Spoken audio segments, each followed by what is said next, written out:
பத்திரிகையாளர்களை கௌரவப்படுத்தும் வகையில் கணிதன் படத்தை தயாரித்துள்ளார் கலைப்புலி தானு.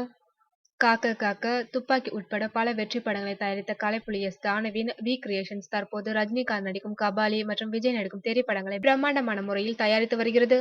இவ்விரு படங்களுக்கு முன்னதாக அதர்வா கதாநாயகனாக நடித்த கணிதன் படத்தையும் பிரம்மாண்டமாக தயாரித்து வந்தது. கணிதன் படம் வருகின்ற 26ஆம் தேதி வெளியாக உள்ளது. கணிதன் படத்தில் ஸ்கை டிவி என்கிற நியூஸ் சேனலின் ரிப்போர்ட்டராக நடித்துள்ள அதர்வா, போலி சர்டிபிகேட்டுகளை தயாரித்து மோசடி செய்யும் ஒரு கும்பலை எதிர்த்து போராடுகிறார். ஒரு நேர்மையான பத்திரிகையாளரின் கதையை சொல்லும் படமான கணிதன் படத்தை பத்திரிகையாளர்களுக்கு சமர்ப்பணம் செய்துள்ளார்கள். அது மட்டுமின்றி பத்திரிகையாளர்களை கௌரவிக்கும் வகையில் படத்தின் வெளியீட்டிற்கு ஒரு வாரத்திற்கு முன்பதாகவே பத்திரிகையாளர்களுக்கான பிரத்யேக காட்சி திரையிட்டு பத்திரிகையாளரை பெருமைப்படுத்தினார் தானு. கணிதன் படத்தின் பத்திரிகையாளர் காட்சிக்கு வந்த தயாரிப்பாளர் தானு பத்திரிகையாளர்களிடம் பேசுகையில், இது உங்களை பற்றிய படம், உங்களுடைய படம் என்று கூறினார். அவர் சொன்னது போலவே கணிதன் படம் பத்திரிகையாளர்களை கௌரவப்படுத்தும் படமாக உள்ளது.